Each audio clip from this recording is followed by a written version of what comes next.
Hi! இன்றைக்கி சூப்பராக ஒரு ஜூஸ் பார்க்க போகிறோம்.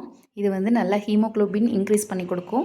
அப்புறம் இர்ரெகுலர் பீரியட்ஸ் இருக்கவங்க இதை கரெக்டாக சாப்பிடும்போது அவங்களுக்கு மந்த்லி கரெக்டாக பீரியட்ஸ் வரும். ஒரு மாதுளம்பழம், ஒரு கைப்பிடி வாழைப்பூ அண்ட் டேட்ஸ் கண்டிப்பாக ஒரு 10 இல்லைன்னா 8 போடணும்.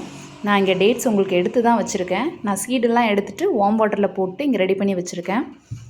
அப்புறம் 1 டீஸ்பூன் கசகசா, 1 டீஸ்பூன் கசகசா. இப்போது இதை மிக்ஸி ஜாரில் போட்டு ஜூஸ் ரெடி பண்ணிவிட்டு காமிக்கிறேன். கசகசாவும் 1 டீஸ்பூன் வார்ம் வாட்டரில் போட்டு ரெடி பண்ணி வச்சுருக்கேன். 10 டேட்ஸ்ன்னு சொன்னோடனே பயப்பட வேண்டாம். அவ்வளோ உங்களுக்கு ஸ்வீட்ஸ் கொடுக்காது.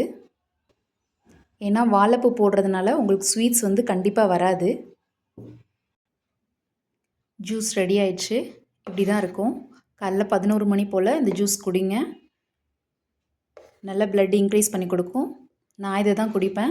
ட்ரை பண்ணி பாருங்கள். கசகசா போட்டிருக்கிறதுனால உடம்பை நல்லா குளிர்ச்சி பண்ணி கொடுக்கும். பாய்.